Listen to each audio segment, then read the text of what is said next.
भोजपुरिया समाज के प्रणाम आदाब। रउआ देख रहल बानी नारायणी न्यूज। रउआ साथे हम बानी संदीप त्रिपाठी। ससुराल वालन स नया नोचर पतोह काजल देवी के घेंट में फंसड़ी लगा के मुआ दिहलस। एकरा बाद पकड़ाए का डरे सब कौनो घर छोड़ के फरार हो गईल। ई घटना साहेबगंज के सोमघर गांव के बा। खबर मिलला पर काजल के माई बाप पहुंचलन।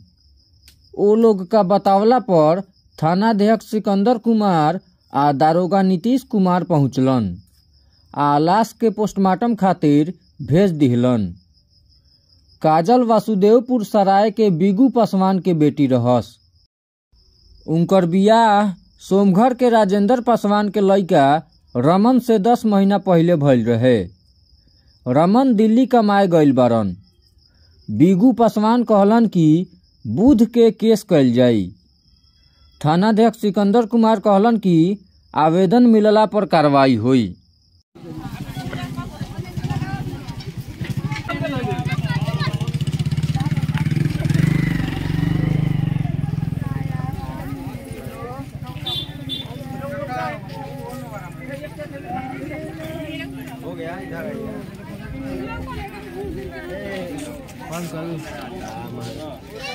क्या नाम है आपका? बिगू पासवान।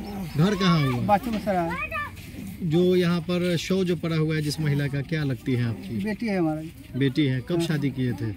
7-8 महीना हो गए। किनसे किए थे और कहाँ किए थे? सोमगढ़ किए थे, रमन से किए थे। अच्छा, सोमगढ़ गांव में किए थे। हाँ। क्या नाम है समधी का? राजेंद्र पासवान। अच्छा, कैसे क्या घटना हुई है? यहाँ पर शव पड़ा हुआ है, सैकड़ों ग्रामीण इकट्ठा है। सर क्या हमको तो मालूम नहीं है। तो आया थे सुबह लोग पूरा बोलू तबियत खराब है, अथी हो गया तो ले जा रहे हैं बाजार से अलग लोग। तो फिर गला घर है देखता नहीं तो सर में गला में ऐसे दापर रखवेला ऐसे बोल। जानकारी आपको कैसे मिली बेटी के मरने की? सुबह में यहाँ आई तब। कौन जानकारी दिया? फोन करके जानकारी दिया? कैसे जानकारी मिला आपको? फोन मोबाइल से फोन कर। कौन फोन किया था? कोई ना कोई कहला। अच्छा, क्या लगता है आपको? लगता क्या है कि आपकी बेटी की मौत कैसे हुई? आपको क्या लगता है? हमारा बात मोबाइल निकल सर। अच्छा, किनके ऊपर आशंका है आप लोगों को? अब ठीक है, आदमी मोले, सास मोले, ये लोग मोले हो जैसा कि मुआई घर के आदमी मुआई। जमात आपका कहाँ है? जमात तो बाहर है, रमन पासवान। जब आप आए यहाँ तो फिर शव को, लाश को किस हालत में देखे, कैसा पाए आप? लटका हुआ था या नीचे पुछतावल बा? जब आई नहीं तो हटावल जाता तो हटावे नहीं देखा जाती है। यहाँ शाम पर अच्छा, पुलिस भी आई थी? पुलिस भी आई। कौन थाना लगता है आपका? साहेबगंज। अच्छा, बेटी के ससुराल और मायका दोनों साहेबगंज थाना में ही है? जी। अच्छा, आप पिता हुए। आप उनकी माँ को कोई दिक्कत भी था पहले से? दिक्कत तो हमरा के कुछ ना कहत रहलक है, लेकिन नाटी जात के ओकरा के मुआवल बा। नाटी जात के में रात ले बतियाल बा, कहलक माई रे हम खाना खाए जाता नहीं। एकरा बाद में का भेल ना भेल से हम ना जानता नहीं। अच्छा, हाँ, जब सुबह फोन गेलक हवे तब हम दौड़ा लायल बानी। जवने 10 रानी है तवने 10 बोलू हॉस्पिटल में बा। हॉस्पिटल में ना रलक हवे, यहाँ रखले रलक हॉस्पिटले बगते तो यहाँ आयल बानी। बेटी का क्या नाम था? काजल नाम बा। कितना उम्र रहा होगा? शादी कितना दिन पहले हुआ था?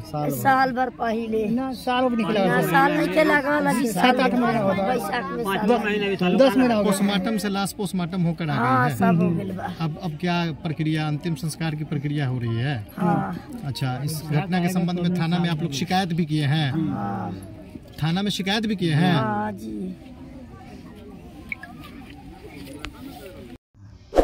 रउआ सभे नारायणी न्यूज के लाइक करी, सब्सक्राइब करी।